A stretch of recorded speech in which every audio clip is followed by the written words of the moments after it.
Okay, we are recording. We are live, just watching for our attendees in the audience to show up.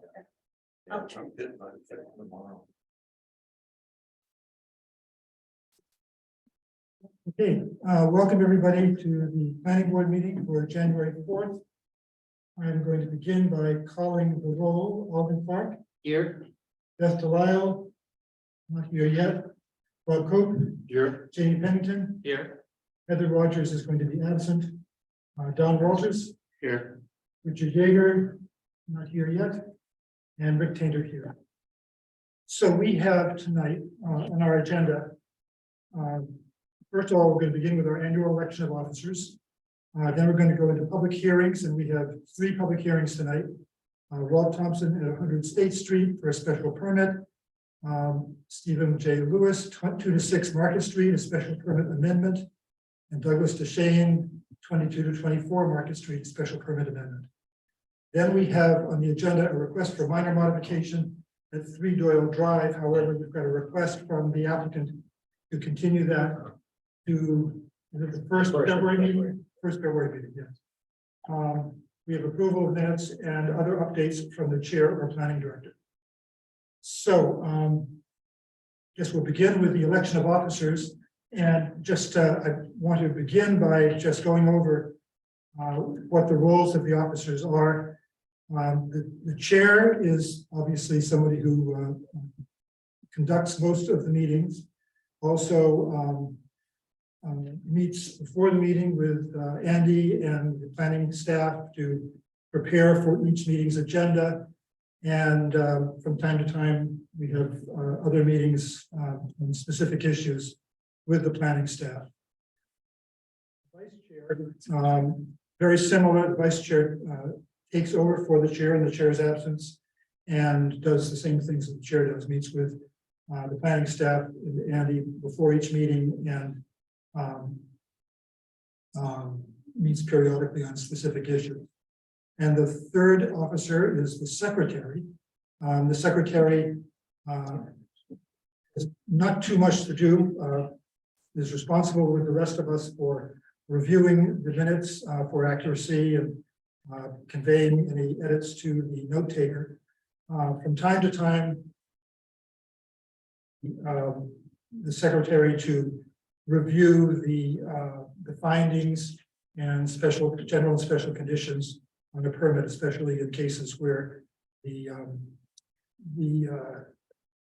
application is fairly complicated.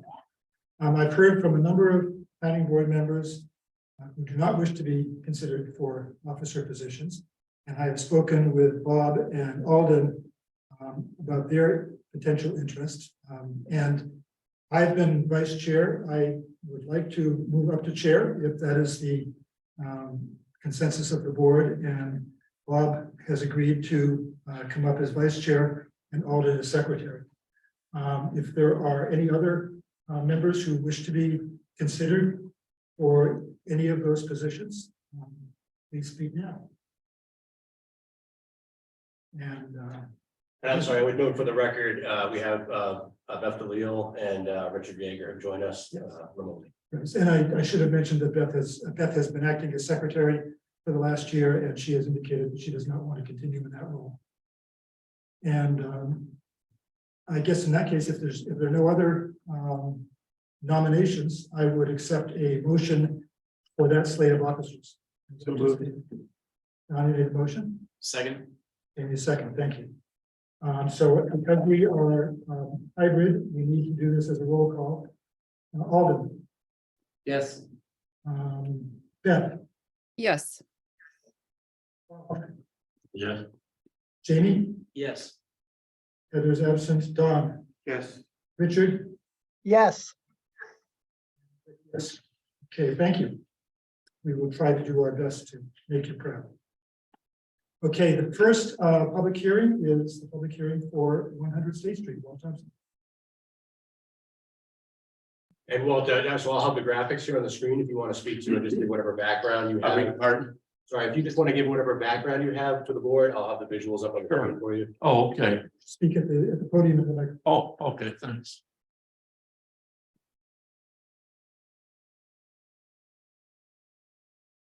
Well, thank you. We're at 100 State Street, right across from the Dalton Club and next to the municipal parking garage, parking lot there. As you see on the highlighted green. And that's our private entrance. We have a deeded driveway, and that's our entrance with the iron railing. The problem we've been having, the reason that we're here is that it's a 3-story brick building built in about 1800, and we get a lot of rain coming down from the roof.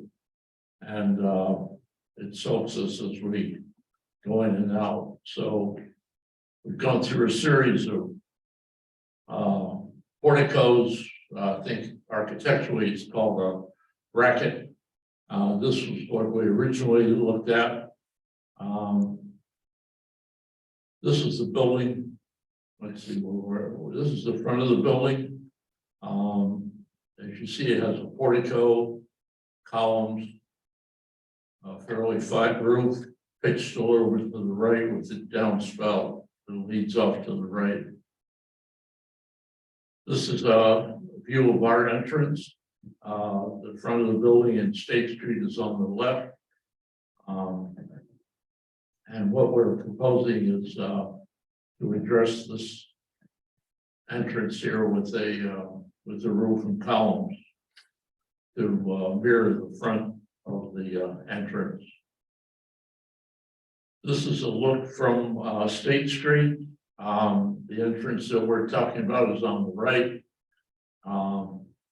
We would have 8-inch diameter wooden columns, flat roof, and we would maintain the iron railings. There it says wooden, but we're going to go with iron because that's what's in place, plus that's what's in the front of the building.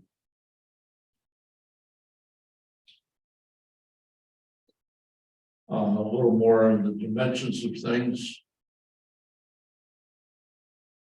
And a little closer up look of what we're looking at doing. Basically, we took a look at the front of the building. We said, let's try to make this the same as much as we can on this side of the building. It'll give us some protection from the rain. There are no gutters on the roof. So again, the railings will be iron. We're going to maintain the granite steps that are there. It's a very attractive building, and again, it's a deeded driveway about 40 feet from State Street. Some close-ups of the landing with the columns and the roof.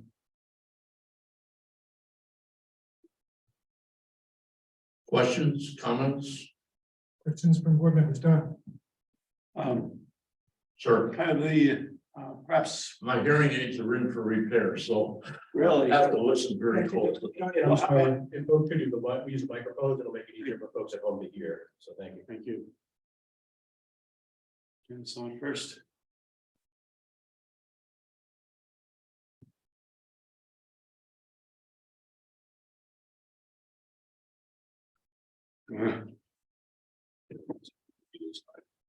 I'll come close That down. just came on. I can hear you. That's okay. Yes, as Andy said, I need to speak to the microphone for Oh, folks that are external on Zoom, et cetera. got it. So my one question is, help me understand, did you consider, and if so, what were the thoughts of why not use a gutter? If your primary concern was water when it rains, for you to enter into your residence. Yes, So why did you consider that, or why not? Why did you not go through with it as compared to the an external? major concern was the rain coming down on our head as we entered and exited the building. Can we have a gutter? I'm Carol. You need to come up to the microphone. Oh, I'm sorry. Please identify yourself. My name is Carol Thompson. I live on State Street as well. The reason that we can't we cannot have a gutter on that roof, it's what we were told, because it's not historically correct. And again, I'm not going to debate that fact right now. The only thing I would say, and that may be the case, but I would perhaps throw out that how is this addition any more or less obtrusive, or historically correct, et cetera, than having a gutter, at least on that one side.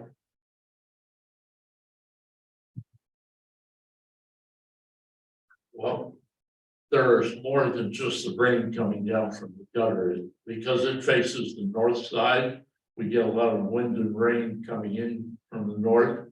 We get a lot of precipitation just right there. So we were trying to find a way to make it look good and give us some protection.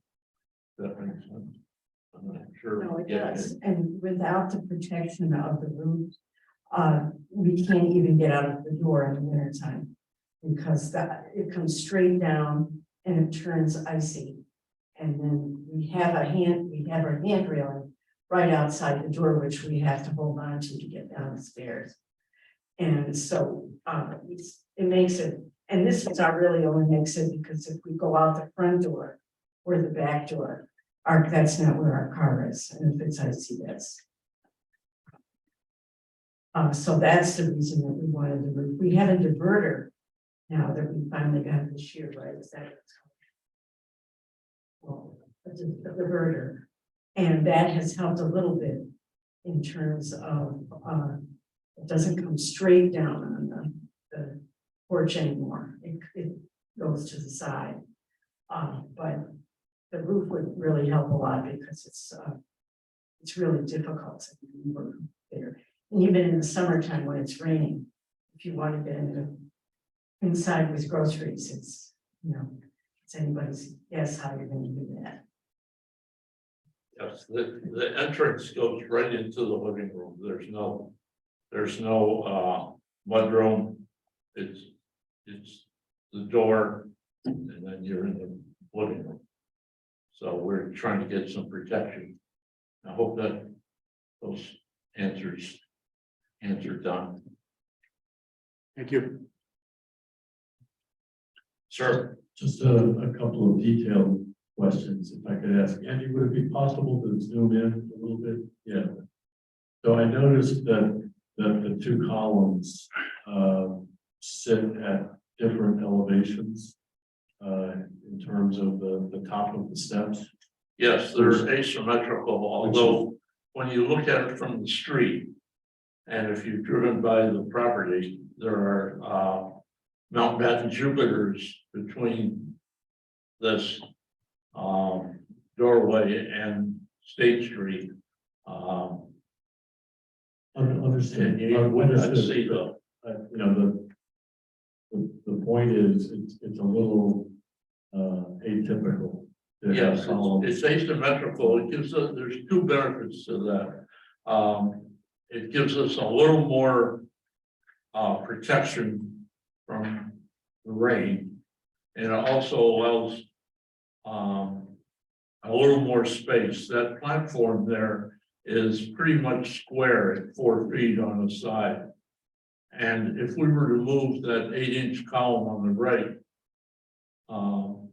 off that step and onto the landing, now we're down to 8 and 8, we're 16 inches off the 4 feet. Let me put your mind at ease about that. I'm not suggesting that you move the columns closer together. Not suggesting that you make the roof smaller. What I am suggesting is that you find a way to sit that right-hand column on a base that allows the column detail at the base of the columns to be at the same elevation. I see. So I think just in terms of respecting the architecture of the building, that would be the appropriate thing to do.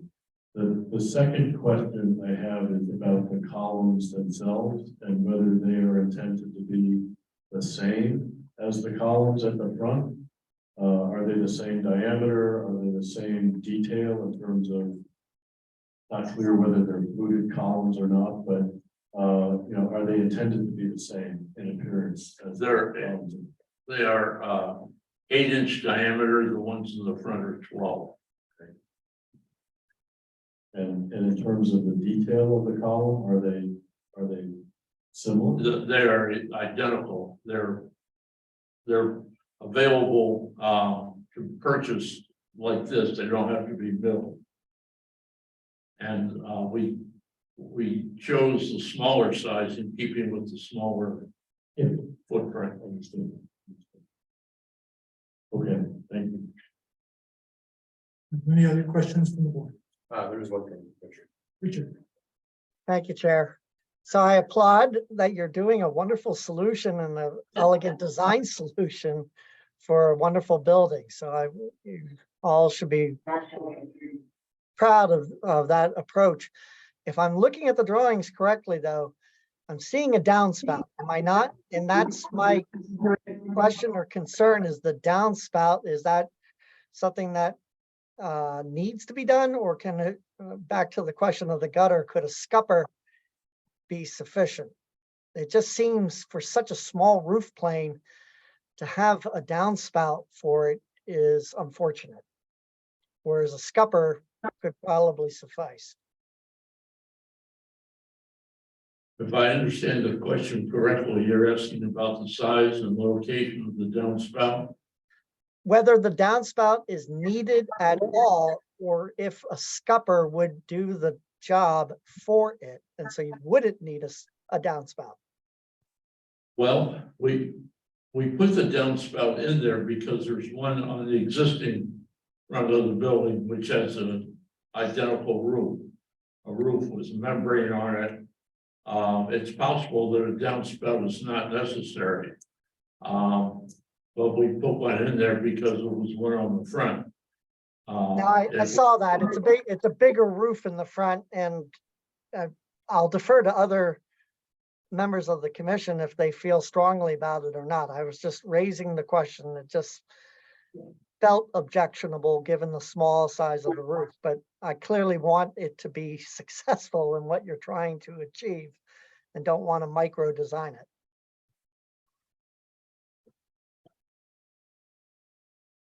So, I didn't understand the question. okay, I think that first of all, I'm not sure I know what a scupper is. That's my first.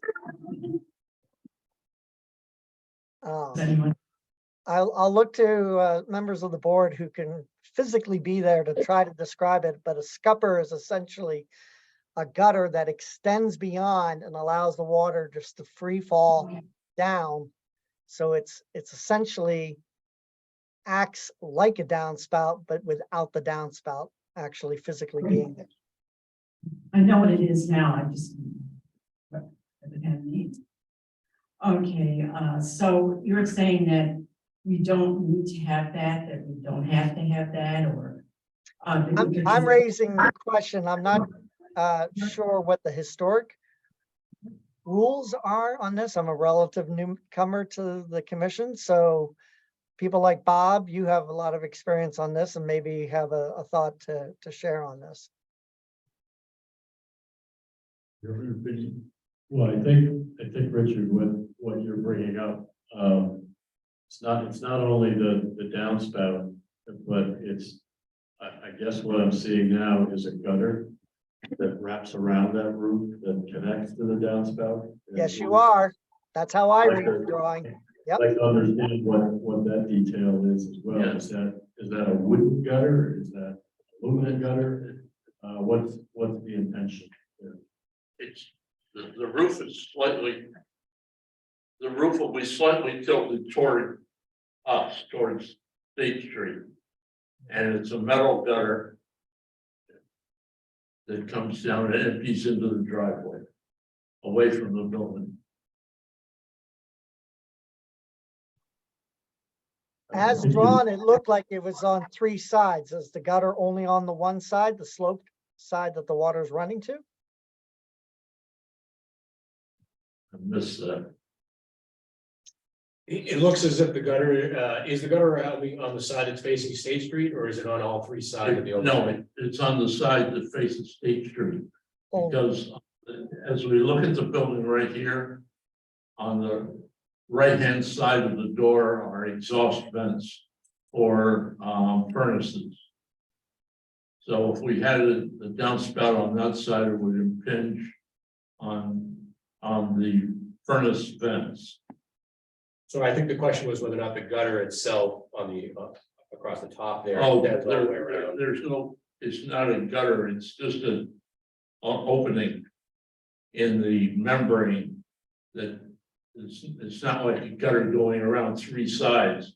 It's the roof is tilted and back, and it goes to the corner of the brick building and then hits the downspout. It's really not much of a gutter at all. It's not on three sides, if that's what you're asking. I guess I'm confused also by the drawing. When you look at the drawing, the next drawing, facing on, It can be done, yeah. that looks like, that one looks different. There was another drawing that shows yeah, that one. That really looks like a gutter going around under the roof. Well, that wasn't,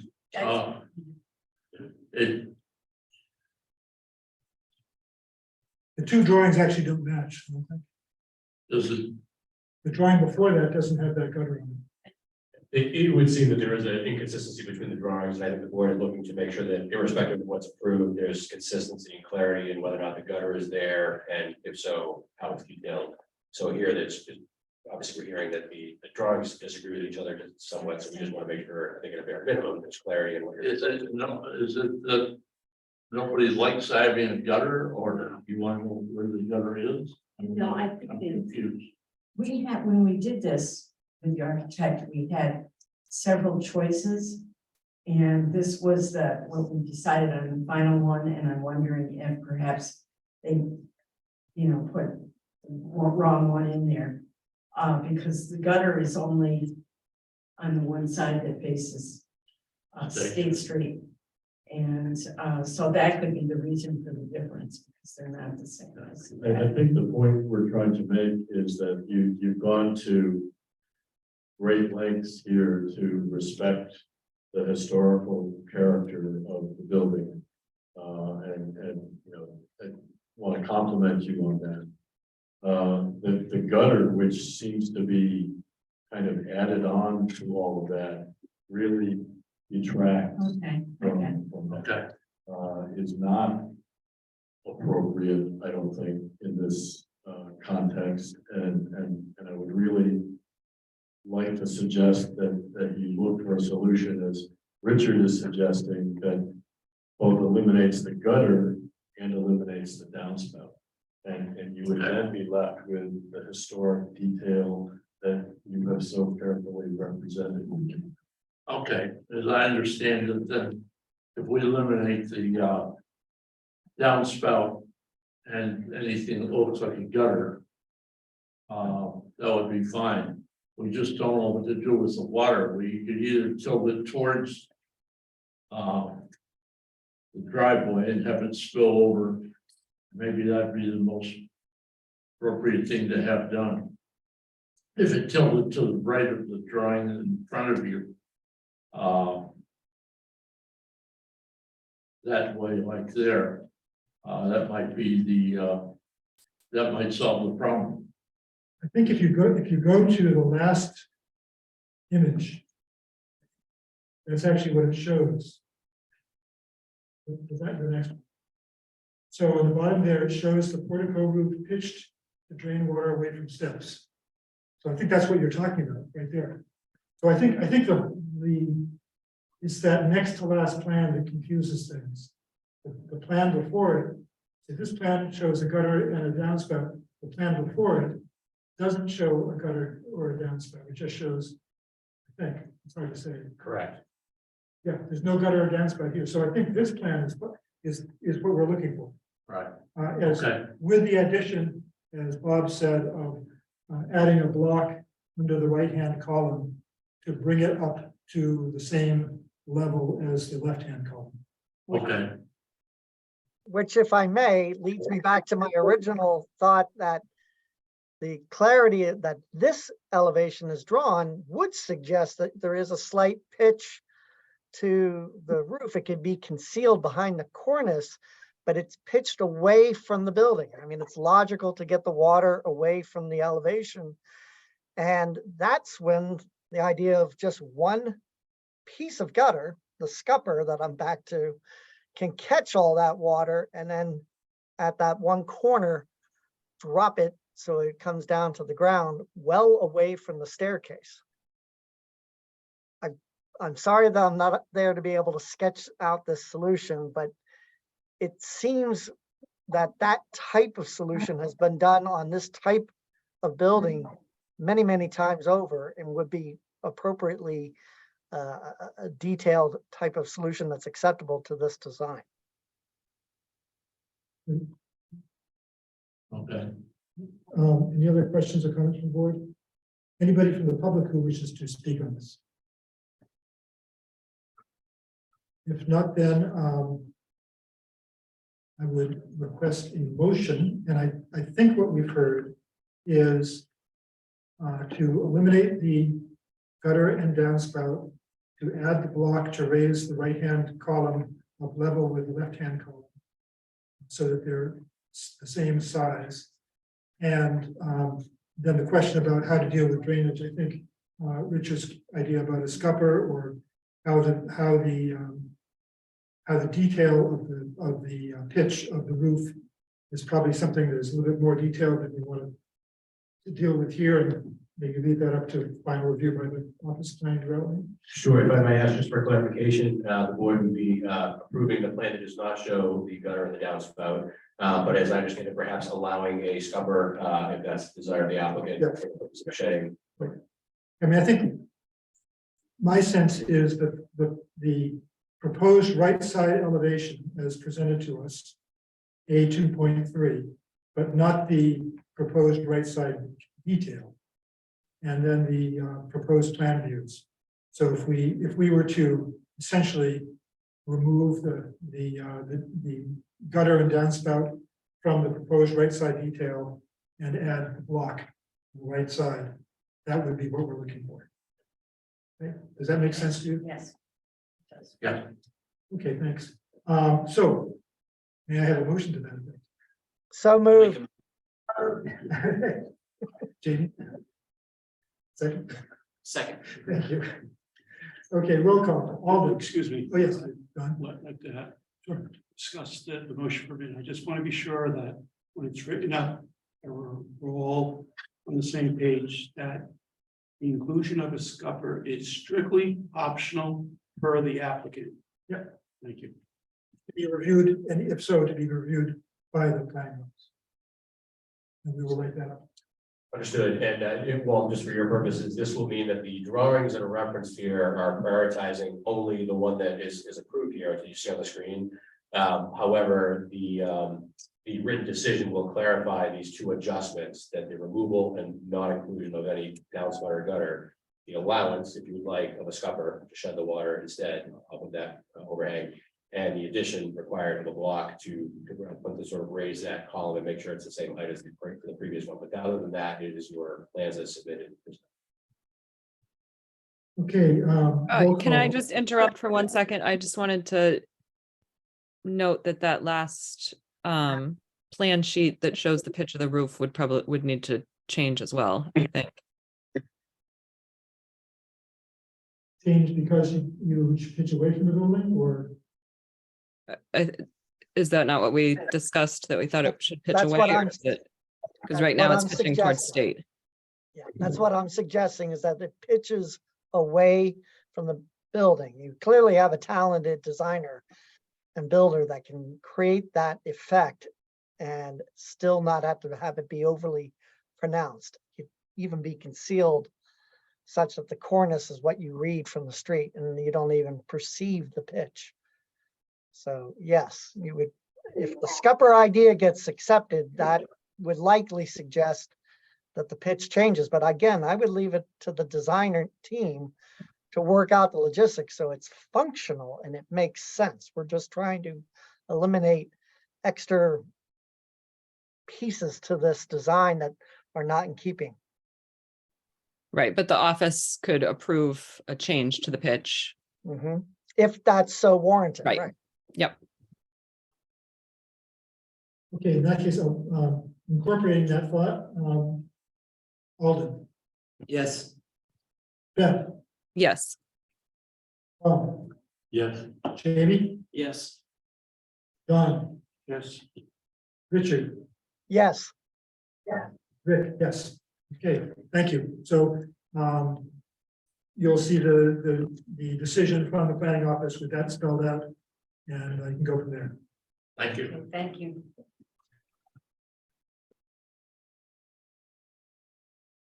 The next public hearing is the application of Stephen J. Lewis at 2 to 6 Market Street for a special permit amendment.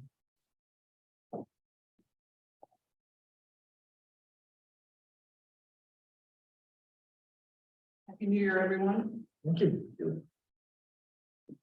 For the record, Lisa Mead Tillman Costa, 30 Green Street, Newburyport, on behalf of Newburyport Properties LLC, whose manager is Stephen Lewis, as the chair suggested. With me also this evening is Scott Brown and Matt Langus of Scott Brown Architects, who are the architects. You can go to the first slide.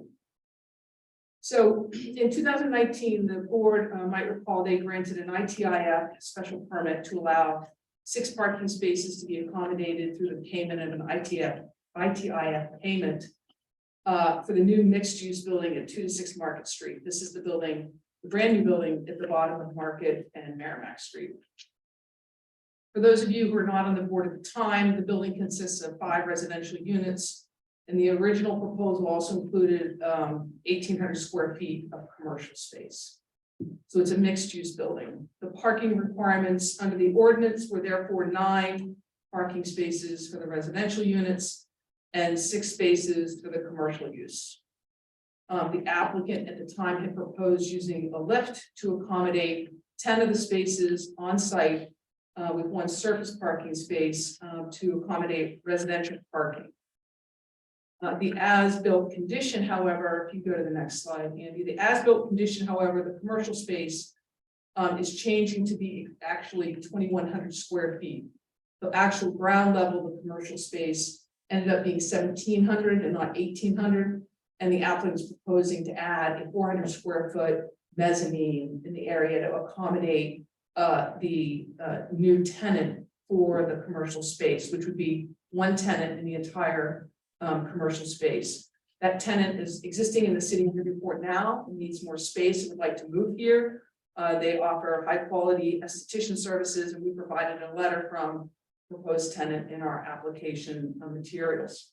So they're proposing to have the mezzanine to be used by their employees only, not to make it larger, so to speak, for the clients of the new tenant. Therefore, as a result of the 2,100 square feet, the actual commercial space parking requirements will go to 7, increases by 1 space. Additionally, and this is actually what's really driving us here today, the owners and consultants are informed that the lift system that was originally proposed for the 10 spaces in the rear cannot be used on the site, given the east-west slopes across the site, which are needed to accommodate the stormwater system under the site. And if there are no lifts on site, there will be 6 and not 11 parking spaces on site. So as a result, just to kind of bring this all around, a total of 16 parking spaces are now required, of which 6 will be provided on site.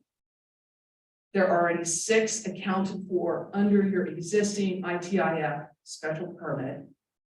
And therefore, we need to accommodate 4 more spaces. That's our request under the ITIF parking bylaw. So we are here to request 4 additional spaces under our ITIF special permit. So you can go to the next plan. Thank you, Andy. So this is the approved plan. Whoa. And you see Merrimack Street at the top. And you can see that as you go up Market Street, you can go into the rear And those were where the location of the lifts are. I might add, and you can talk to Scott or Matt about this. In fact, the building is constructed to accommodate the lifts. If you go in the back of the building, I can assure you that but for the lifts, it wouldn't be constructed in the way that it is currently constructed and laid out. So the goal, of course, was to accommodate the lifts.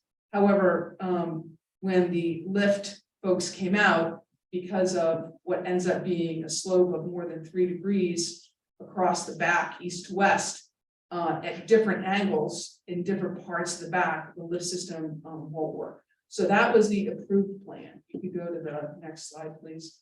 So here is what we're proposing. Now, this is upside down compared to the last plan, Merrimack Street's on the bottom. And you can see the parking in the back, so you can see 5 spaces against the building, and then the 6 spaces tucked up in the right-hand corner, which was also approved as part of the original plan. Under section 7A of the ordinance, we are looking for the 4 additional spaces with an ITIF special permit. And the criteria is essentially, is the need for the space is essential or desirable to public convenience and welfare.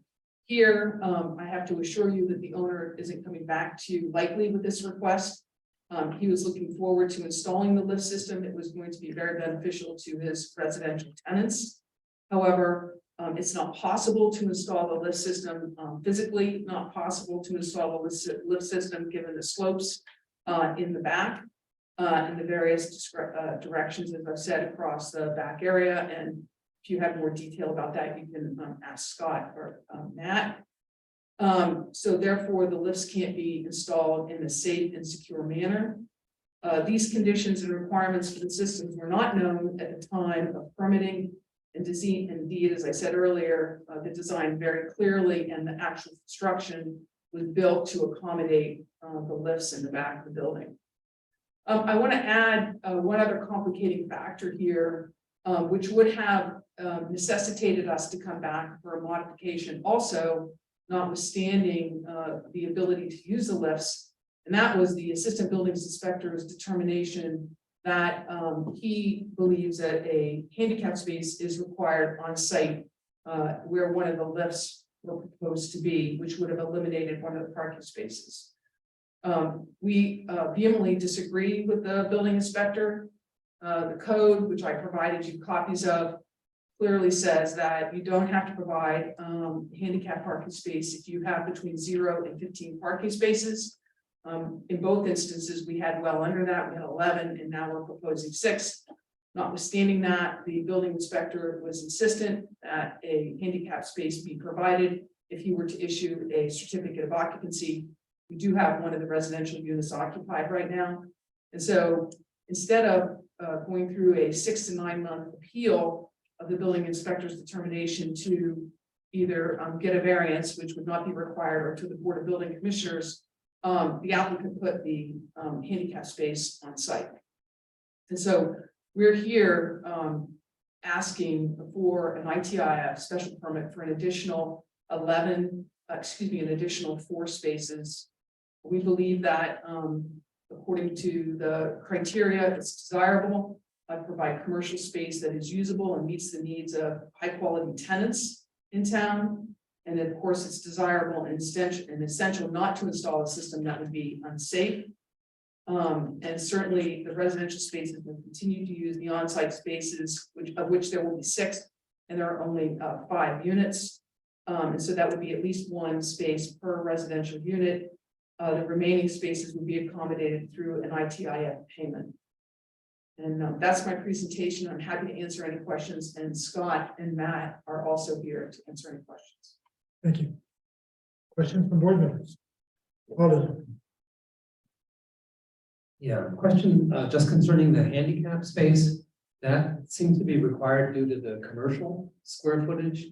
The way I read the ordinance that you included, it's there because of the commercial space, not the residential space. No, it's all the spaces in total, right? So that the way the regulations read, and I'm happy to have Matt or Scott come up and address that. The regulations read as total number of spaces in total. And in fact, we're not seeking an occupancy permit and haven't sought an occupancy permit for the commercial space. He required that because we wanted an occupancy permit for the residential spaces. for the residential unit upstairs. Right, I see what you're saying, but the way I read it, it seemed that the handicap space was required because of the commercial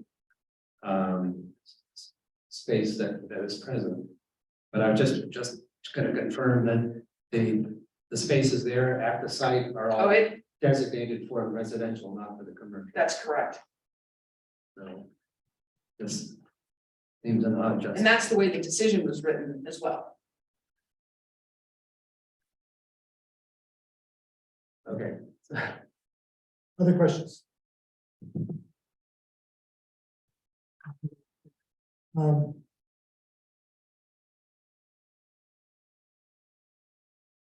Well, I had a question, but it's gone, so I'll open it up to public hearing. Is there anybody from the public who wants to hear? Yes, please come forward.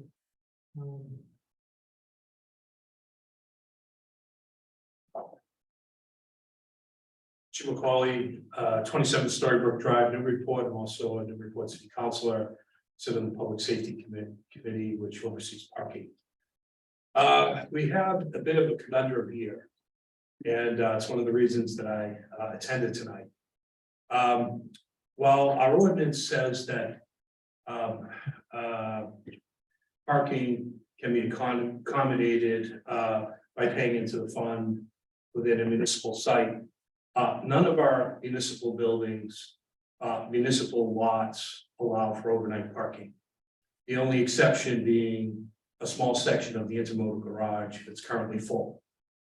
So, there's other aspects of the ordinance that read to have a 5-year lease or multi-year lease in terms of that. It's first come, first served.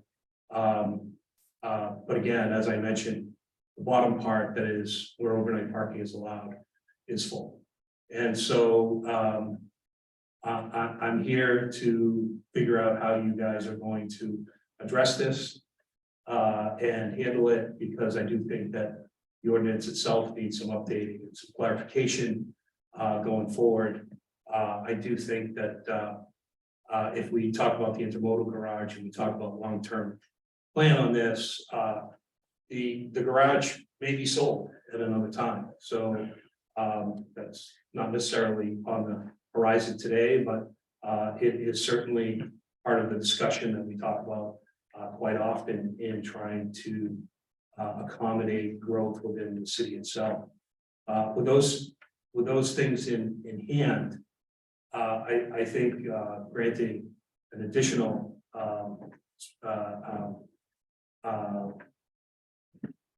access to the special permit, I think should be under further review and scrutiny. Thank you. Thank you. Yes.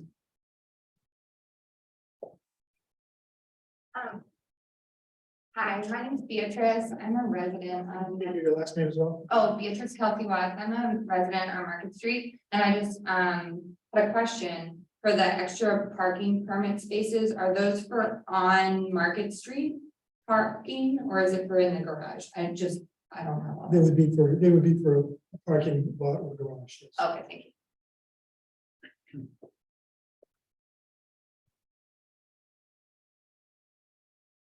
It's an interesting point that has just been raised. And I think it wouldn't have come up previously because all of the on-site spaces were residential. Excuse me, are we closing the public comment? I'm sorry, I'm aware of that. You're right. Is there anybody else who wishes to speak? Thank you for that. Okay, I'll close the public comment and move back. What I was going to say is previously it wouldn't have been an issue because all of the IF spaces were commercial spaces. And these are the residential ones. Yes, go ahead. Mr. Chair, if I could address that. So the ordinance doesn't say, it's not a standard, it's not a condition that there needs to be available parking.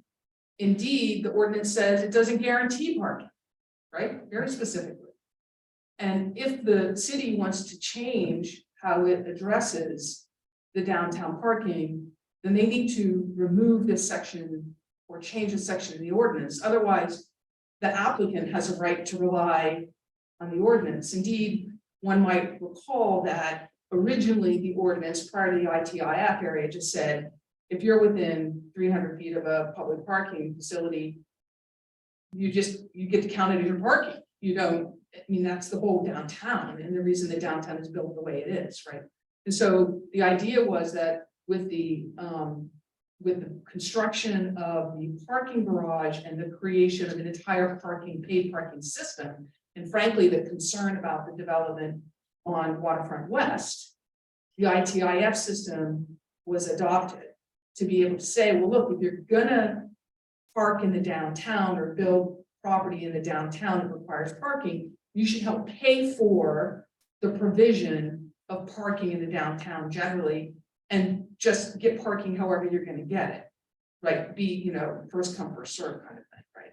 So I understand the counselor's comments here, but then the city council needs to change the zoning, because otherwise we are allowed to rely on the zoning that has a standard, and in fact, very specifically says it doesn't guarantee that. Yes. So bring it back to the board. Any other comments from members of the board? Yeah, I've got a couple. I guess I'd like to first say that without me thoroughly having intense discussion with the supplier, that I can't accept, not that I disagree with the applicant and their consultants, that it is impossible to do. I can understand that perhaps if they don't follow a certain standard design, a warranty may not be in effect. I understand that this may be their standard design. But for me to say that it's impossible to do something, even with something customized, with multiple other permanences involved and actuators, et cetera. And I fully agree that it may be 2, 3, 4 times the cost at this point. And I don't think it's interesting when this was approved back in December 2019, because some of the current planning board members were present. The only person that voted for this was myself. Others did because it was approved. And I can assure you back then when we approved it, we did it, or at least I did because we knew that the residents that would generally park there longer than someone visiting the commercial, that they would have a permanent place. And I do agree with you, Rick, and out of all due respect to Councilor Cawley, and I also agree with the Councilor Reed. It simply says you pay into the fund. It doesn't say what you could do with it. And furthermore, to one of the neighbors, I hope they understand, is that when you just pay into the fund, that still means that all these people can park in the street. So if you have an issue with parking on the street, it can be exacerbated. It doesn't mean they have to use that parking garage. So again, the ordinance, that's the way it is. And I will say also, it's the ordinance, because this is special permit, it's at our option. It is not at the applicant's option to put to that. We can deny that. And at this particular point, for those 2 reasons, my vote is going to be no. And I can also appreciate, there's 6 remaining members, so I'll just throw that out. Thank you. Members, other comments? Mr. Chair, can we address the possibility question? Could we just have a board? Sure.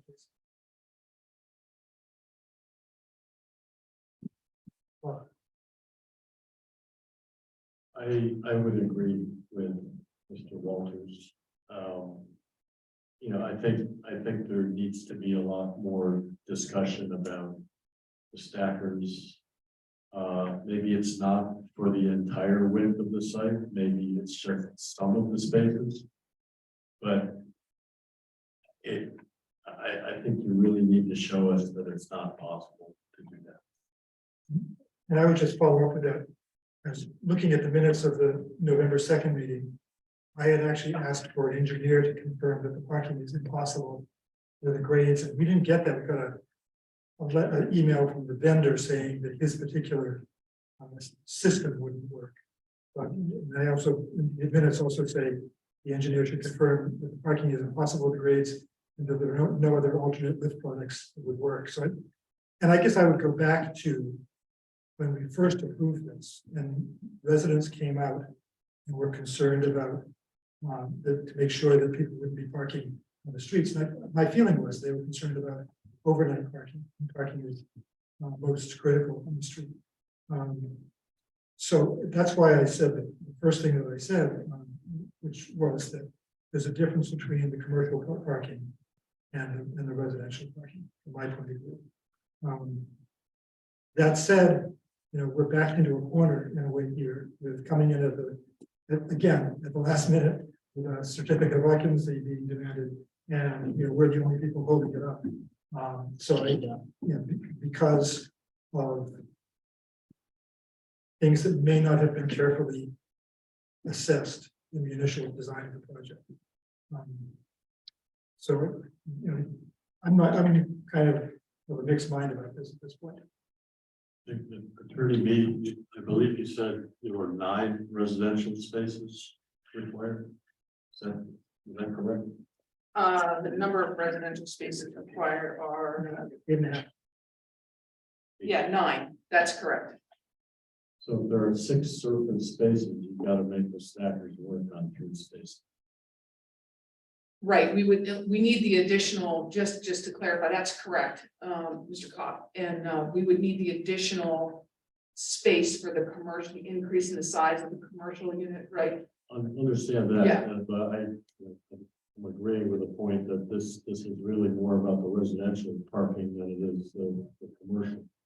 And if the way of getting to 9 spaces is to make the stackers work within grading parameters on 3 of those spots, I gotta believe you can make that work. So I'm gonna let Mr. Langus address that. I do want to, Mr. Tainter, you might recall that I wasn't a part of the original hearing process, but I did go back and review all of the minutes. And Mr. Brown just reminded me that actually there wasn't a lot of discussion, if any, around from the residents, the public that appeared relative to parking. So you might want to take a look at that. I just wanted to throw that out there. But I'm going to let Matt address the constructability question. Good evening, Matt Landis, Sculptor Architects. So just to give you a little bit more background, we've had research into numerous systems, lifts, stackers, 4-post, 1-post, 2-post even. And the manufacturers and installers that we've talked to not only won't warranty it, but they just won't install it. And it's a life safety issue. That 3-degree slope is really meant for a typical garage installation where there's slope in one direction, which is very easy, from my understanding, based on conversations with installers, to shim, to bolt down and have that front to back degree slope leveled. Here we have 4 different slopes in each parking space, and we also have an east to west slope and a north to south slope. So with this information, given that we're relying on the installers to sort of tell us some more information about this, they're saying that they won't install it. And from a financial perspective, these lifts that we're installing are between $4,000 and $5,000, which are significantly less than paying into the ITIF. It would actually be more advantageous to install the lifts and more practical. So it's not really an issue. Well, it is an issue of physically installing it because we can't get a warranty from any manufacturer, but the actual lift installer won't install it.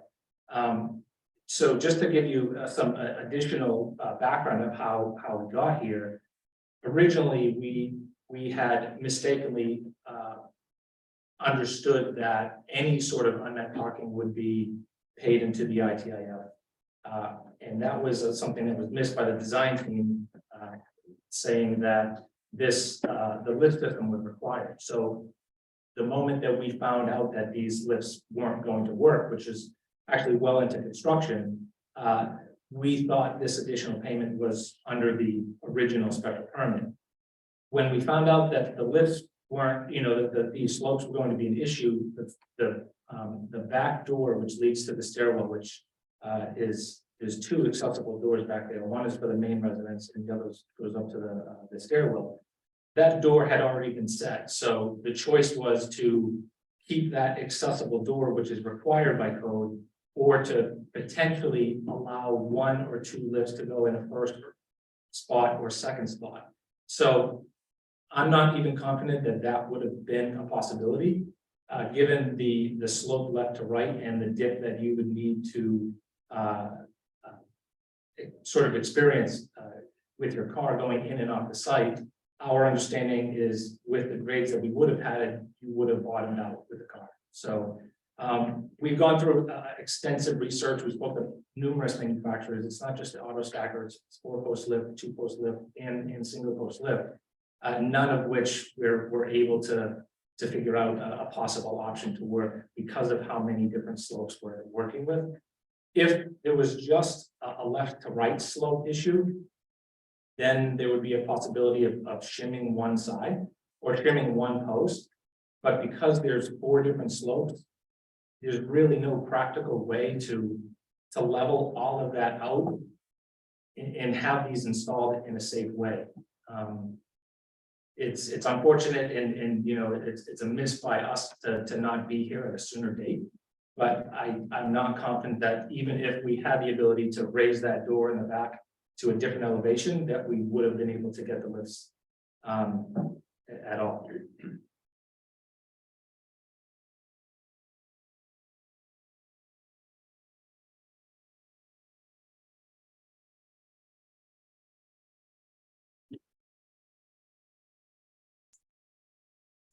Could you explain the requirement for 4 different slopes? So the red lines that are on either side of the space indicate the slope on that actual line. So the cross slope is really what we're concerned with at the front. So this first parking space, for instance, the slope, each parking space has individual slopes for 2 reasons. One, because it's at a 60-degree angle, and the other is because due to the drainage on the site, the left to right distance is probably about 3 feet from Market Street to Summer Street along the other side. So given those existing slope requirements, this is the grading that we were left with. So reading this first parking space, the left to right cross slope is over 3%. In the back, it's 3.3. Towards the front, it's pretty minor, it's 1.7. And then the slopes left to right, which are 0.06, which is virtually nothing. And then 1.27, 1.23, which is about 2 inches left to right. So even if we were able to, let's, for instance, say match the 1.57, we match that at the back, which is the 3.3, the entire lift would be installed at an angle. So you wouldn't physically be able to drive on it because your car wouldn't get on that corner.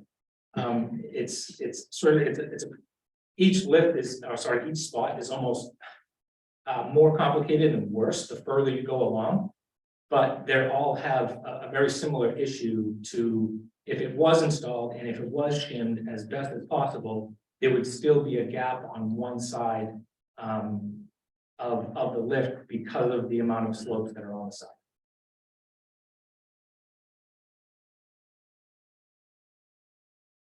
You only have to make it work in 3 spaces. And honestly, I find it hard to believe that you can't warp that pavement in a way that would allow you to do this on 3 spaces.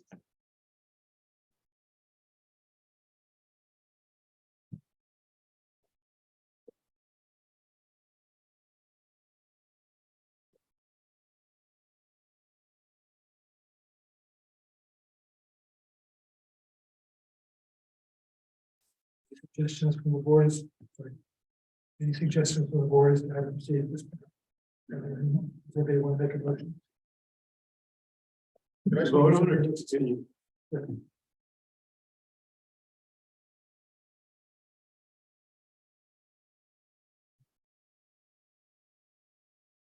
Hi, Stephen Lewis, President, Newburyport Properties LLC, also a resident, 11 Windward Drive, Newburyport, Massachusetts. So I came to this board 2.5 years ago with the hopes to improve the city and to do a really nice development, as we're talking about here. I came with the intention to bring the first lift system to the city. And I still want that lift system, and still As you can see, I've employed my engineers, my architects, civil. We have a subject matter expert that visited the site, who is what we've been told, you know, a resident expert in terms of safety relative to these lifts. All with the intention to provide my building with this parking, because I want it. I want it for my residents. I want it because I said I would give it to you, as a, you know, from a planning perspective. And I want it because I thought it was the right thing to do. And I've asked my team to do a very vigorous, you know, inspection, and we've met on site many times. Engineers have visited the site many times, and we had a lot of conversations. And what we're presenting to you is the reality. I asked the same thing that I just had heard asked, which was, how many? I'm sorry. So I asked the same question that was just asked of my team. You know, how do we find a way to do the 3 lifts as well? And I was given the answer that we can't do it, and that we need to come here and ask for an extension or a more significant allowance relative to the ITF. So I wanted just to speak because I get the sense we don't have the votes now. I say this with the hopes that I can sway one of the members to see that as an owner, and again, this is not financial. I want this in my building. This is something that I came to provide and I want it. You know, unfortunately and regrettably, it isn't something we're going to be able to do. So I just wanted to just take the stage, and I had not planned to do this. And just, you know, appeal to you that I've invested what I think I need to come to you confidently with the fact that I can't get what I want. So with that, you know, I'll just pause, but I just wanted to get you my general sense. And again, it's not financial, as Matt mentioned. The ITIF payment is, you know, in excess of what I would pay to have these things installed. And again, I really want them, and it's just fortunate and regrettable. So, you know, I just wanted to give you my sense before we move to the next stage. Thank you. Thank you.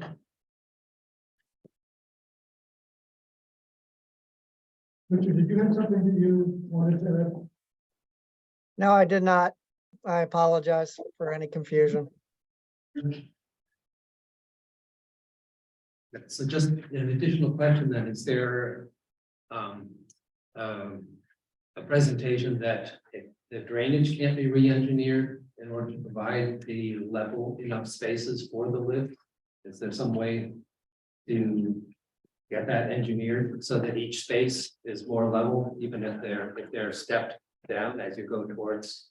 I mean, so I guess the one constant that even if we were able to regrade this entire back parking lot and somehow level it out, the approach, which is the dashed line that's in between the handicap space and the space next to it, has to stay less than a 2% cross slope.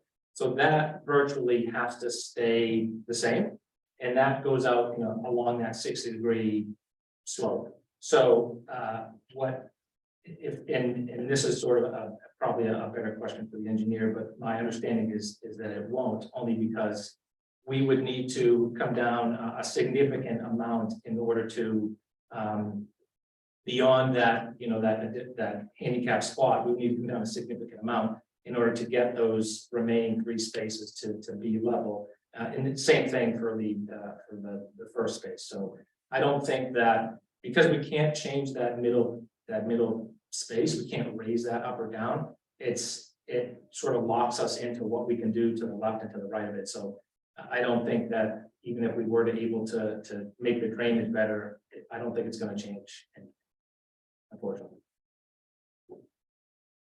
Thank you.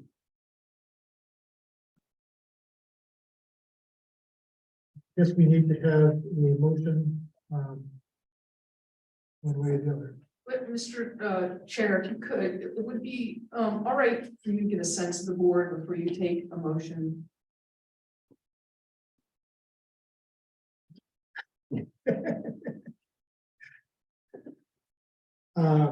You're looking for that in order to avoid a negative vote. I am, and the reason is that, you know, I've been out, we all met on the site. When I was retained, we met on the site, we reviewed everything, we had the engineers there. Before that, they had done the same thing, and you know, we went out, we asked all the questions that everybody here is asking. And it doesn't seem possible. On the other hand, we have to have parking or we have to have relief. right? So I would like to hear where the board is on it. I don't know how this is resolved, and I would like my client to be able to consider that before a negative vote happens. Because, you know, maybe the choice is you can't build those, and so we have to go for a 6 or 9 month appeal, which of course then would mean that we lose a commercial tenant and we continue to have unoccupied residents. We have one resident and that's it, and nobody else because we don't have parking properly. And something's gonna have to happen. So we would continue to have an unoccupied building while we delay in that appeal of the building inspector's determination.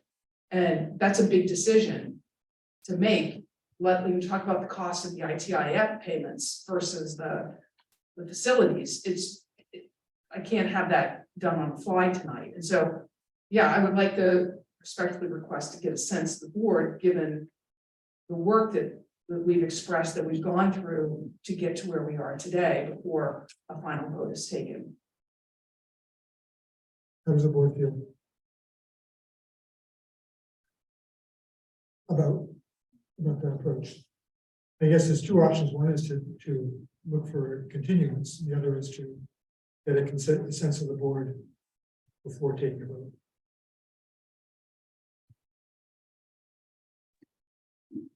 Rick, this Seeing- is, Yes, thank you. this is Beth. Is there a lot of feedback I can hear? No. Okay, so I was on the board when we approved this, and I do think that the fact that the parking was all on site was significant to our analysis of the project. I would like to see more. I guess there's some contention about whether the handicap spot needs to be there. I guess my question is, if the handicap spot did not need to be there, would there be more potential for regrading and making these lifts work? I would like to see, you know, some more documentation just indicating that it's really impossible to put these in, because I do think that that was, you know, that gave the board a lot of assurance. This is a busy area. The fact that all the residential parking was going to be on site, I think was significant. And then I also, question wise, I think Lisa, you said there would be 4 additional spaces. I think the summary that we got suggested it was 6. So I am curious about the discrepancy. I'm still trying to sort through it, but If I can so I'm address the- torn. You know, I think that I would like to see more to indicate that these residential parking spaces really cannot be on site and that the lifts wouldn't work. Mr. Chair, let me just clarify the number of parking Yes. spaces and I'll let Matt address the issue related to the handicap space. So, Ms. Delisle, the request is to have 4 additional ITIF spaces. This board already granted 6 ITIF spaces. We're only looking for 1 brand new space, which is related to the increase of 400 square feet in the commercial. So you already granted 6. And so we're looking for 4 ITIF spaces that are not, quote, new spaces. Okay, thank you. Sorry, so I just wanted to quickly address, after talking with Dennis Morel, my understanding was regardless of if there was 5 parking spaces on site, he would still require there to be an ADA space. And his argument was, if anybody pulls up here, regardless of how many spaces are actually required, that needed an ADA space, they wouldn't be able to. And he welcomes the idea of appealing it, but my understanding is that appeal would take significantly longer than to go along with his assessment. Right, so the question was, Ms. Delisle's question actually was, if there wasn't a handicap space there, could you resolve the slope issue? So regardless of if there's a handicap space, the approach to the building still needs to be accessible. So that door, that cross slope, you know, that hash line, we need to stay as is. You know, and I've gone through this a number of times. We've talked to several manufacturers, we've talked to Millennium Engineering extensively to try to get any possible situation to work. And we haven't figured it out. We can't figure out a solution that makes sense, that will work, will keep the building still accessible by code and be installed in a safe way. We've been through this extensively. I would, you know, we've had a lot of different conversations, but I just don't see, I don't see an available option because we've sort of been through like a litany of different available options. Even if we were to slope the first two spaces differently, we would violate the cross slope and the approach on the way to the building, which is a building code issue. So sloping, you know, the left two spaces differently or the right three spaces differently really all depends on where that door is located. If that door was, you know, pushed up a foot before we even started construction, then I think there would have been a possibility because the first two spaces would be virtually flat. But because we have to come down to that first door, that accessible door, there's really no way of adjusting the grade without violating that code issue, that cross slope accessible path issue. I think we really need to just keep it within the board at this point. We've been kind of flexible on this more than we should be. So I guess I will ask then for a sense of the board before I ask for a motion. I guess whether members feel that they would be opposed to granting this request, and I would just ask the board members to raise their hands if they would be opposed to granting the request. Said opposed? I said opposed. You said you would be opposed? Yes, I'm sorry, I thought I made that abundantly clear earlier. I'm just asking for, at this point, just a sense, yeah. So. Okay. We would ask for continuance, Mr. Chair. Okay, board vote, could I have a motion to continue to, when would you like to continue this to? 2 weeks or a month? 2 weeks? 2 weeks. When's your next meeting? Yeah. 18. Could I have a motion to continue this to the 18th? Second. Alden, second. Okay, roll call on that. Alden? Yes. Beth? Yes. Bob? Yes. Jamie? Yes. Don? Yes. Richard? Yes. Yeah. And chair votes yes. Okay, thank you. Thank you very much. Okay.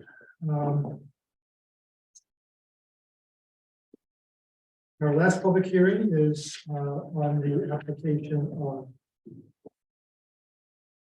Douglas Sustain for 22 to 24 Market Street, another special permit amendment.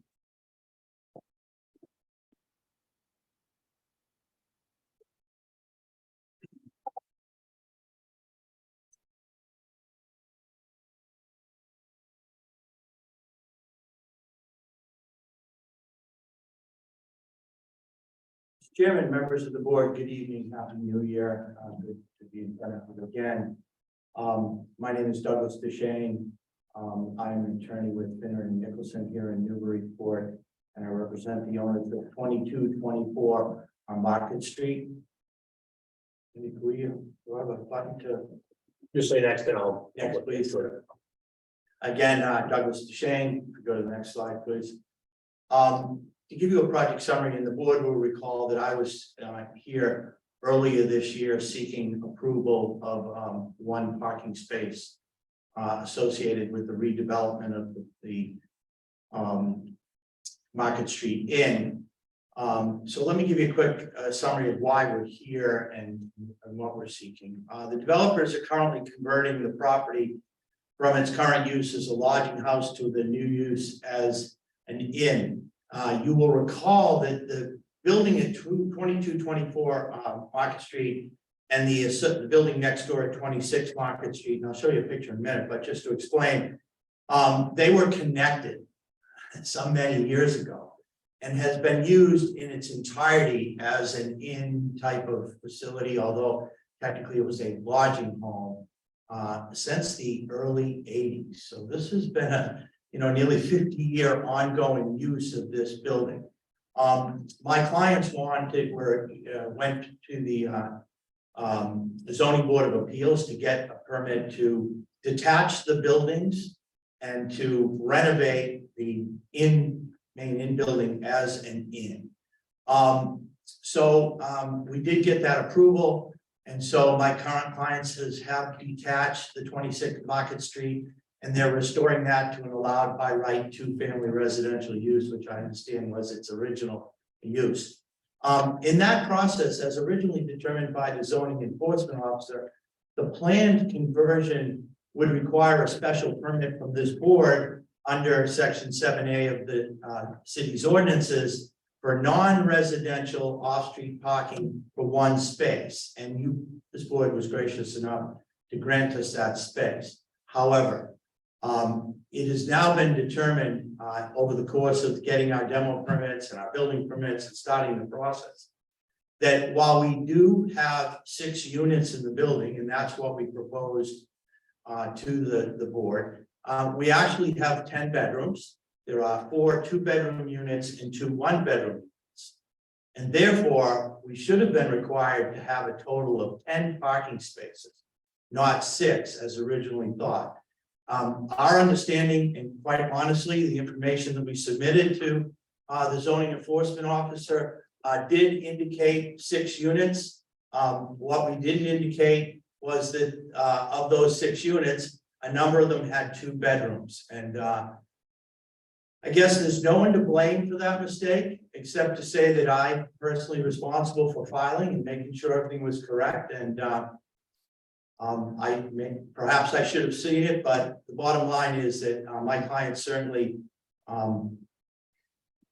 applied for that original 1 permit based on the zoning enforcement officer's determination, based on the information that was provided to her, and we thought we were doing the right thing.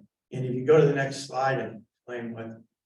So just to give you a picture here, to the right is the main inn building, which is currently under renovations to be developed as a 6-unit, 10-bedroom inn. And to the left, and you can still see the interconnecting stairway, which is now gone, is 26 Market Street, which is being renovated as a 2-family residential use. So just so you can see physically what's going on here.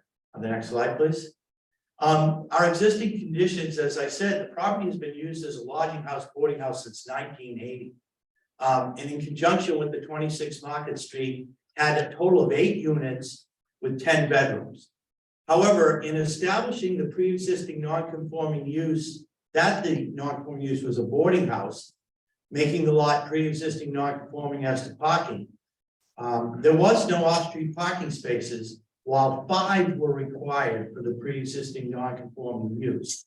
In other words, while the reality was that this property has been used as 8 units, 10 bedrooms for, since 1980, and believe me, we did an amazing amount of historical research to work with the historical commission and the zoning board to get to this point. The reality was that the zoning officer, in determining what pre-existing non-conformities we had, including parking, had to establish not what the actual use was, but the legal non-conforming use. And that was as a boarding house, which allowed us 5 spaces. So that's where we got the 5-space sort of pre-existing non-conforming status.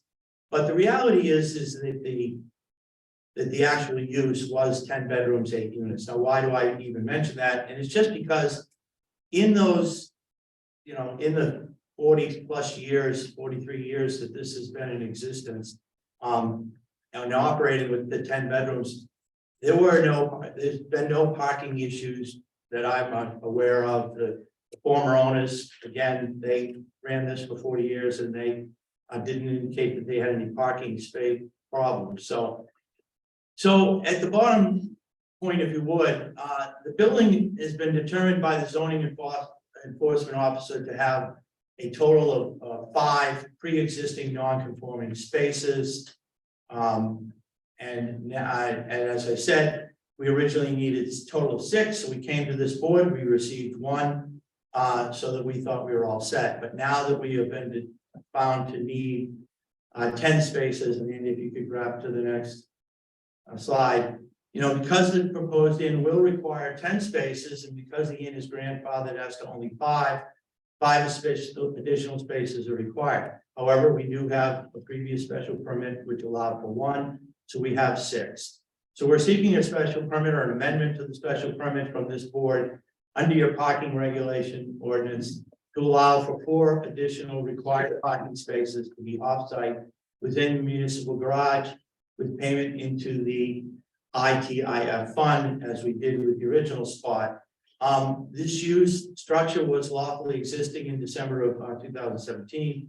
It is currently located within 300 feet of the municipal parking structure that is located in the DOD or DCOD. Our off-street parking requirement applies to 4 spaces that are required now for the change of use. And I truly feel that the requested use is essential and or desirable to the public convenience or welfare. There's no question that in researching this and working on this project for a couple of years, it's been apparent that the city is in dire need of a lodging, short-term lodging for visitors.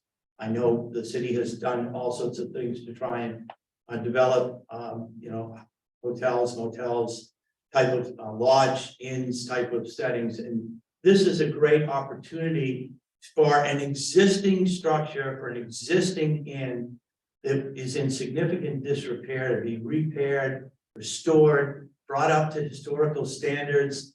I mean, you know, the boards have been quite excited about this project.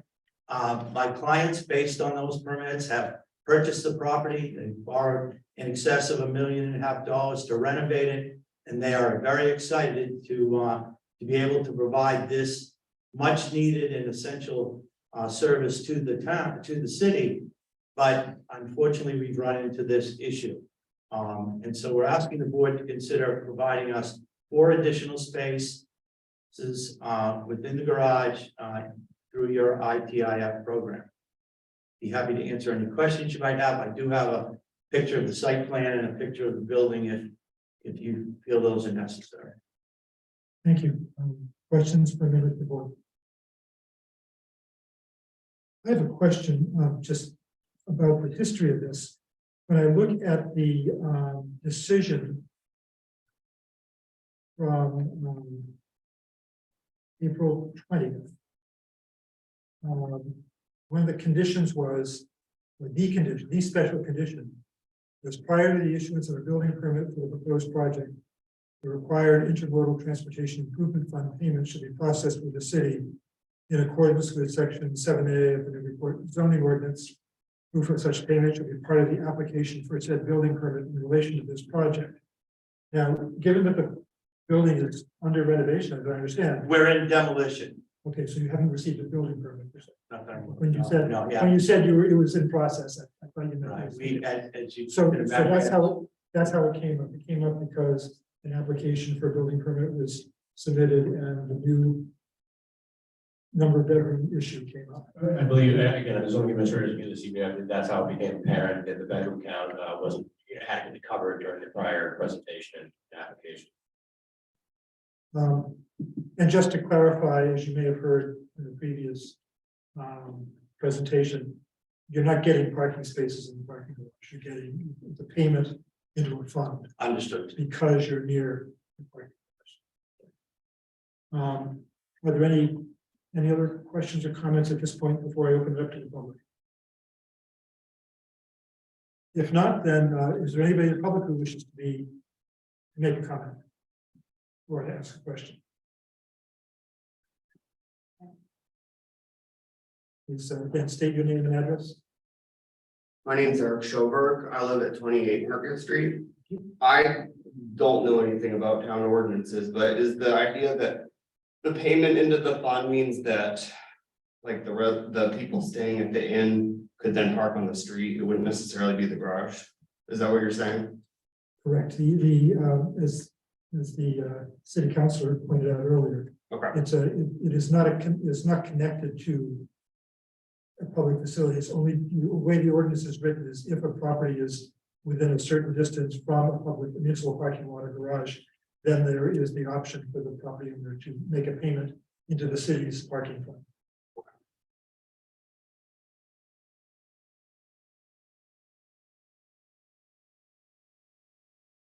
Okay, if there are no other questions, I'll close the public hearing. Any comments from the board or we hear a motion? What you want? I'm sorry. I did close the hearing, but No, that's I won't be okay. able. Huh? Yes, again, I think, I'll speak for myself. I completely understand, all of the applicants. His benefits his explanation of benefits, there's no debating that, at least from my perspective. What is missing is there's always the quid pro quo, or what is the opposite side, and that is, how is this neighborhood exacerbated by incremental parking? I can't, to me, it's not a set argument to say, well, we haven't had a problem in the past. You have to go by facts. The facts are the zoning ordinance. So that's the only thing that I feel is my duty to abide by. And part of this is the impact on the neighborhood. And while the impact to the city may be positive, I, at this point, feel that the impact to the immediate neighborhood would be negative. The only way I see myself, perhaps it would be informative for me, is if just when you provide something out to 300 feet or 500 feet, if every single person came within 300 feet or 500 foot and came and signed a letter saying, I'm okay with it, that would obviously change my opinion, because then the neighborhood is providing evidence that they're okay with it. And as I just mentioned, that to me is my biggest concern. So that would be one way, perhaps not the only way, that to me would show that the neighborhood would not be adversely impacted because the neighborhoods are participating in that decision. Mr. Chairman, if I could respond. Actually, I'd like to keep it within the. Yeah, thank you. Any other comments from the board?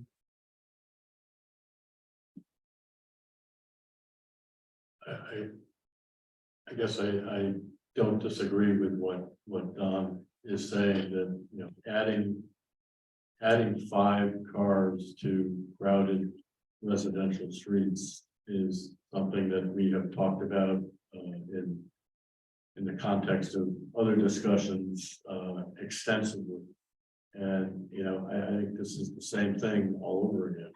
And, I think it's very difficult to approve putting 5 additional spaces on what is likely a crowded residential street.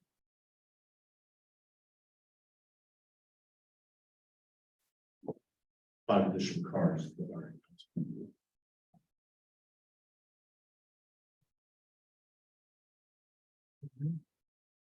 I guess, in my mind, there is something different about this, which is that, I think when this was approved, there was an understanding of what the project was and that there would be no parking provided by the project. And for whatever reason, it was missed, what the distinction between bedrooms and units. So I actually have less of a concern about this. I guess I'll just say that.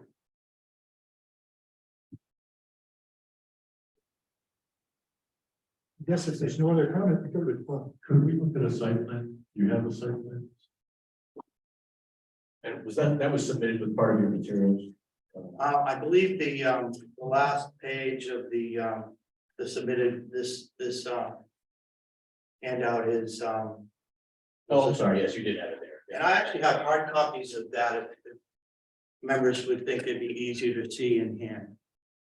Not quite the resolution, but if you want to speak to that. Excuse me? Sorry, it's not quite a clear resolution, but if you wanted to speak to what the. Sure. As you'll recall, from our earlier hearing and as was depicted in the site plan, there is no off-street parking at this facility, and there hasn't been. I do believe there are a couple of spaces to the left of 26 Market Street that are off-street spaces. But with respect to the inn and the use of the inn, it has always been on-street parking. And I know Mr. Walters suggested that, will this have a detrimental impact on the neighborhood? And I guess saying that, will this generate more on-street parking than is currently occurring? I would respectfully say no, in that, again, we have evidence and it's documented that this has been utilized for over 40 years with 10 bedrooms in up to 8-unit configuration. We are proposing 6 units with 4 2-bedrooms and 2 1-bedrooms. And with the payment into the ITIF fund, while it isn't a guarantee, it does provide our future patrons with an ability to park. And if you're going to spend the weekend at an inn in Newburyport or anywhere else, the fact that the inn doesn't have its own off-street parking, always raises the question, well, we'll have to park off, on the street.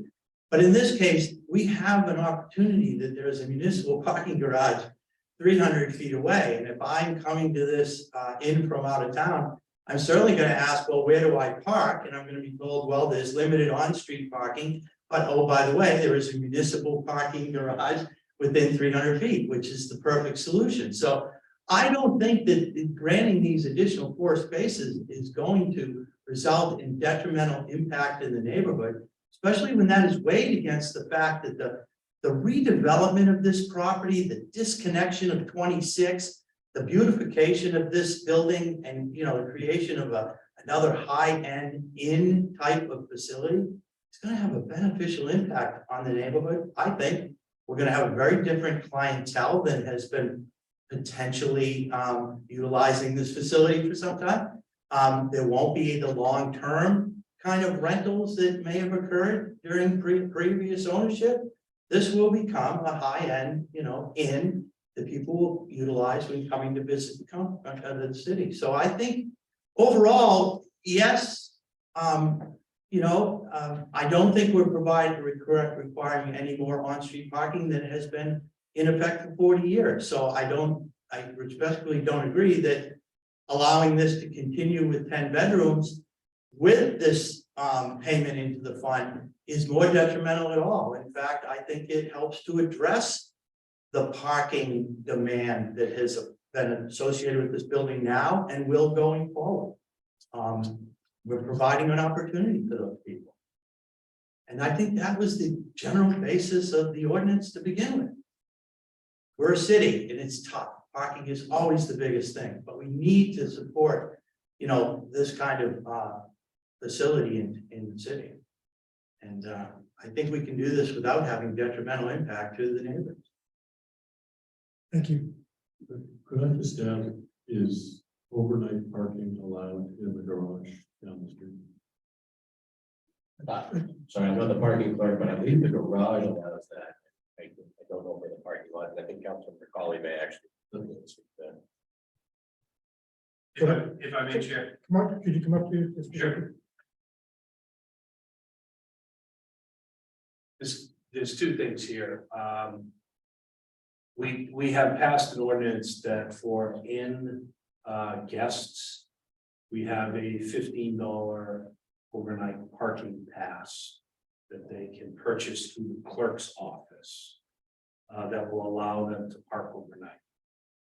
In general, there is no parking, overnight parking in any of the municipal lots anywhere except for the basement of the municipal lot by permanent.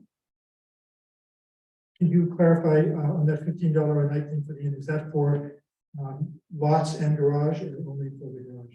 Just the garage. And it's only for the lower level of the garage? No. Oh, so anywhere in the garage, But they would have to have in the- customers would have $15. Okay, thank you. So it's different, it is different for an inn than it is for a residential unit. Yes, Great, thank because you. of everything, the applicant has Thank you. talked about. Okay, Jamie, Was just deliberation. I find that last fact quite compelling. I was already pretty much there, given the consistency of the building in that neighborhood and the lack of real effective change. I don't know for sure that an inn would have less parking than a lodging house, but it seems intuitive that it probably could.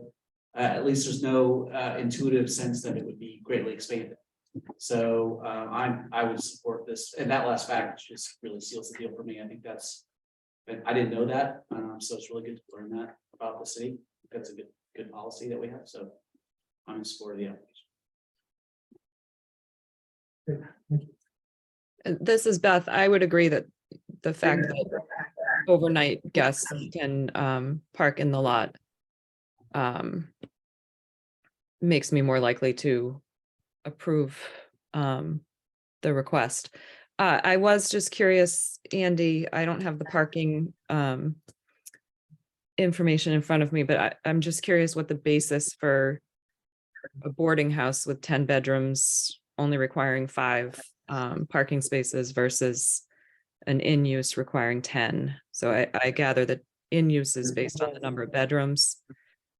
Is there? Yeah, I see that Attorney Duchesne wants to speak, and I think what was represented or presented earlier was the fact that there was credit given for 5 spaces previously based on the non-conforming use, and maybe that's what you're referring to. I think the zoning administrator was basically, in looking back at the history of this property, looking to confirm, per the ordinance, when someone, at a point frozen in time by the council, when someone is giving credit for any previous spaces, that it actually is tied properly to, what the ordinance said at the time. And so in this case, 5 spaces were given credit, but beyond that, the applicant would have to figure out how to provide those either on site or through an ITIF. I'm not sure if that answers your question, but, and I see that Mr. Duchesne wants to speak to that as well. Well, I was actually going to say the same, is that, again, while, there's clear evidence and that this has been utilized, again, with with the 26 Market Street building for an 8-unit, 10-bedroom inn, when we were looking at how we could get the, so to speak, grandfathered parking non-existing, we couldn't rely on that use with the 8 units, including 26. Rather, the zoning enforcement officer and I determined historically what the main structure was allowed to be used for. And that's where she concluded that we would have 5 grandfathered spots. Because legally they couldn't say this has been a 10-bedroom, 8-unit inn, including 26 Market Street, and therefore you're grandfathered for all 10. Or I would have never been here. Instead, it was determined that it was a reasonable conclusion that the legal use would have been for the boarding house, which would have been 5. But the reality, folks, is that it's been 10 bedrooms for 40 years. thank you. Good motion. No further discussion. I'll make a motion to approve the applicant's request. Second.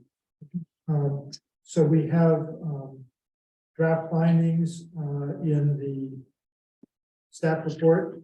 I don't think we need to read those draft findings.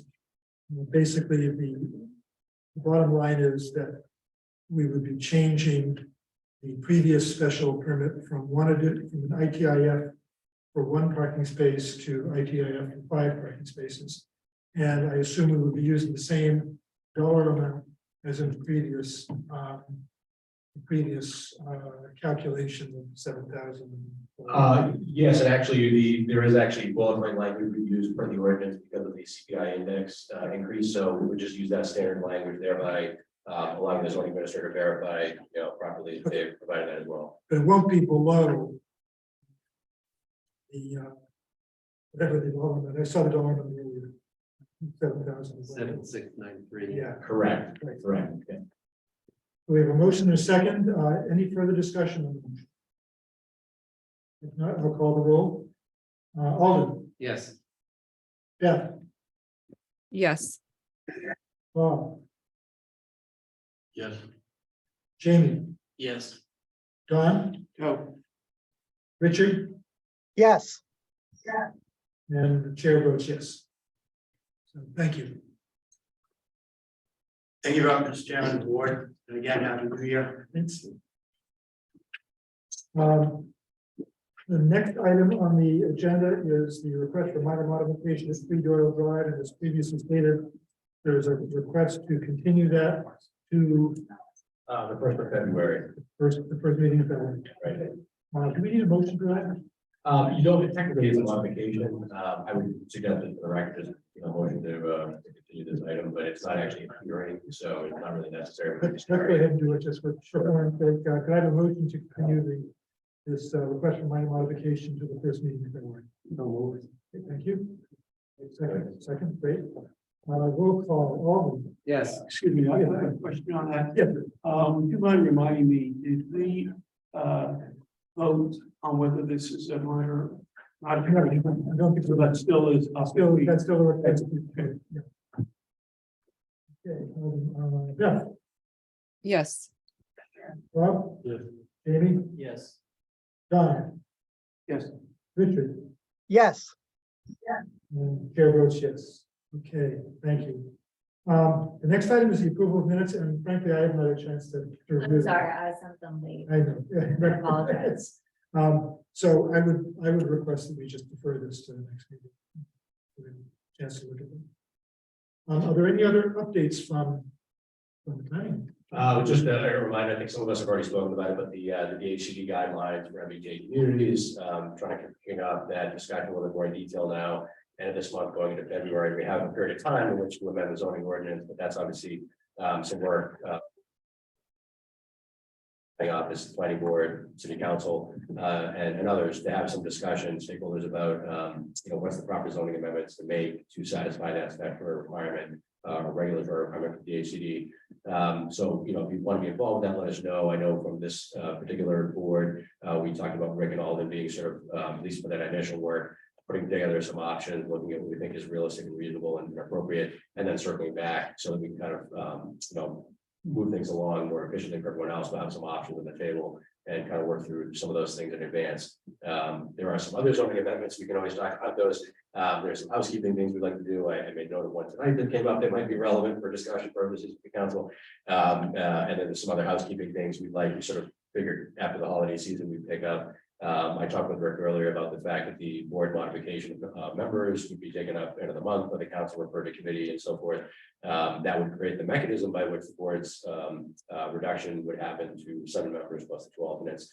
Pending the membership would be reduced to that threshold for the turnover. But if you have any other questions or areas you want me to address, let me know. I guess the only thing that I see on my calendar that there's a public forum on the economic development strategy next week. Yeah, thank you. I did forward that, I think, to all planning board members and others, that if you're able to attend that, that's great. Welcome your input on that. The idea here is a comprehensive economic development plan, a little bit more detail than, say, the economic development chapter of the last master plan. Again, everything in there in the universe of potential recommendations is always down to what's actually feasible. So we're interested in getting your thoughts overall. The consultants putting together the data, but it really is, I think, up to us as local officials to decide what is actually realistic and reasonable in terms of, is a position created to focus on that. Other areas of zoning we want to change that, will impact economic development going forward, things like that. So if there are any thoughts on that area whatsoever, feel free to come. We welcome you to participate in that discussion at that meeting. It's one of, I think, the last sort of broad public forum we'll be having in relation to the economic development plan for broad stakeholder input. So we try to invite as many people as possible to that. In addition to the 2 to 6 Market Street, do we know of anything else we're going to be seeing at our next meeting? Not to my knowledge, no. Nice to have a light on it. Yeah, that may very well be the case as of right now, but I haven't seen anything large on the horizon, let's say, in the next month or two. Great, thanks. I just one question, if I may. One is, and it did come before us. Is it true that the Cutter Fire Station will be referred back to a committee of the city council because it's over budget for a myriad of reasons?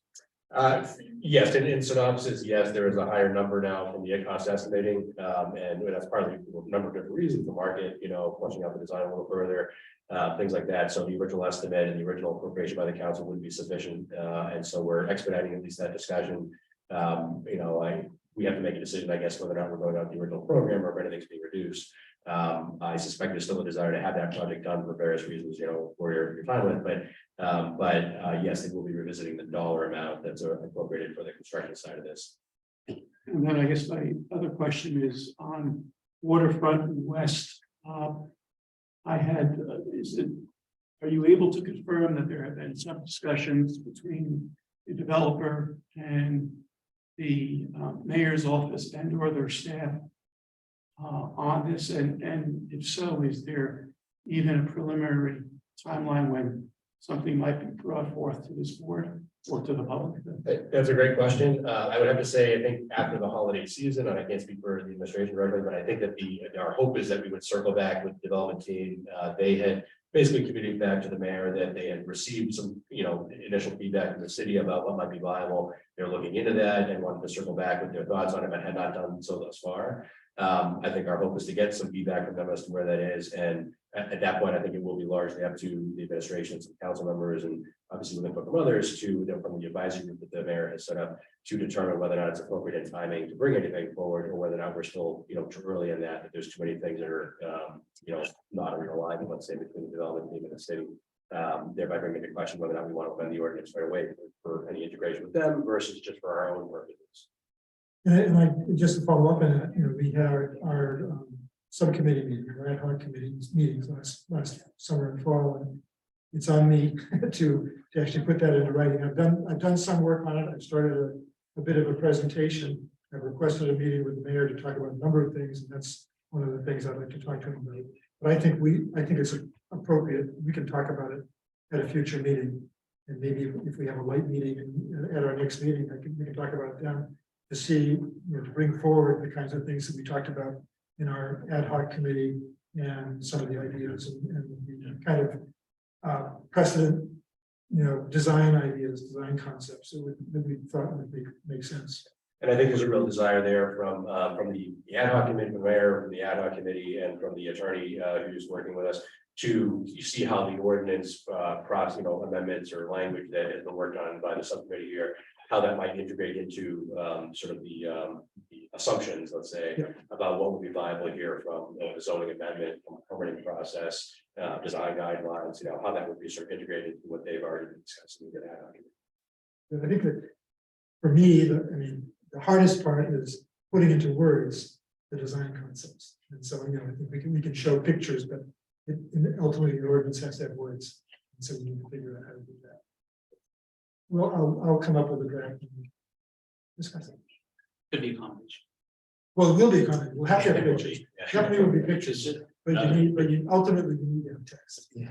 So, because pictures can be interpreted all sorts of different ways depending on your point of view. So I think we need to figure out what our intent is. Are we talking about just the lintel, or are we talking about the lintel and the brick? Or, what are we doing?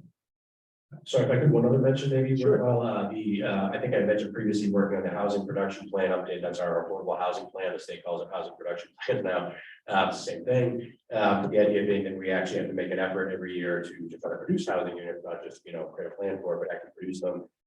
We are currently in the safe harbor status because we've made progress in creating units, particularly because of the 40R district and the 1-3 Boston Way, and with the Route 1 project that's approved but not yet under construction.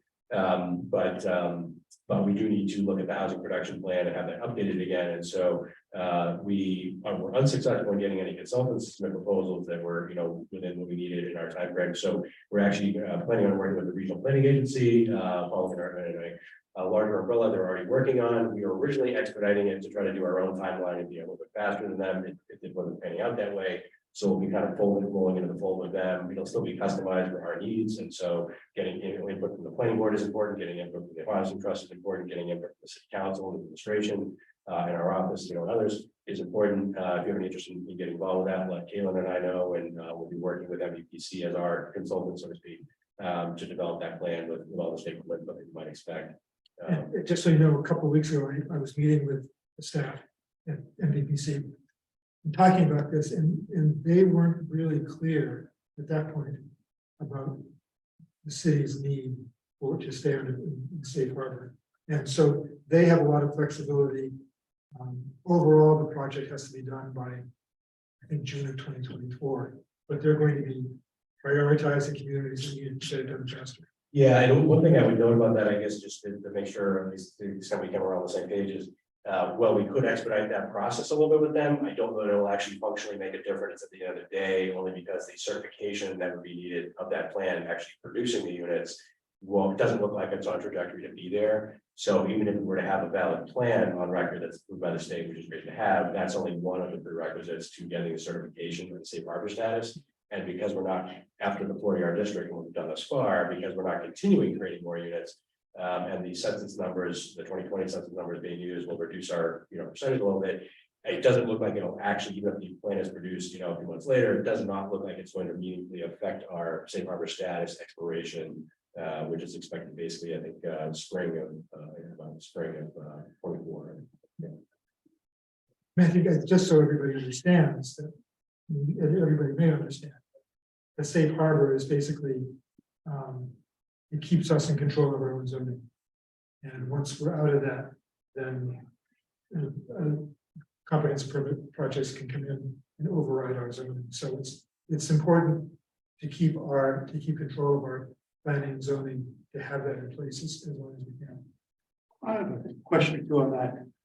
Have we ever been out of safe harbor? This is the first time that I've been here, we've been in safe harbor. Right, so, and not to make light of your comment, not because, I'm not saying history repeats or doesn't repeat itself, but in the past, we've been, possibly susceptible to some type of 40R or whatever, and then not controlling our destiny, and for whatever reason, it hasn't occurred. Doesn't mean we should not plan for that, and really, which dovetails into my second question.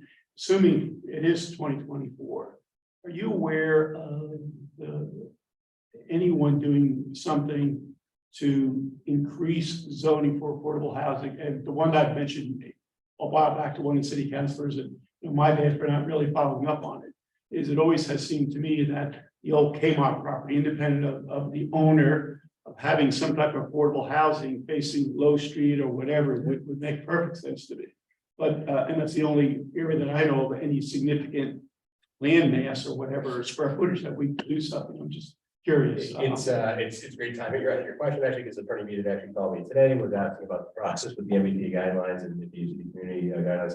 And I said, there's always the opportunity there to look at the Story Avenue area as well as part of this umbrella, discussion about the zoning changes. Obviously, we have Waterfront West is potentially, discussion in play. We have the 40R district and potentially building off of that, obviously, is a logical extension.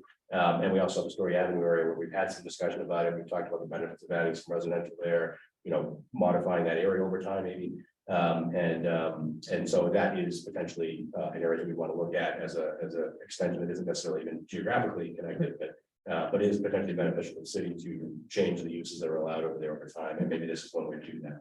And I think that again, MBTA communities, I think as long as the majority of your district is within the half-mile radius or whatever it is, you can still do something outside that radius with the Story Avenue. Agreed. And so to me, I definitely see that as completely open as an option for us and potentially beneficial depending on how we feel about it overall and how it fits in the overall, regulatory regime. The DHCD guidelines aren't directly addressing affordable units. They're basically saying, prioritize any housing units, being produced or being allowed under zoning. But it could help to facilitate not only housing, but also affordable housing to the extent where,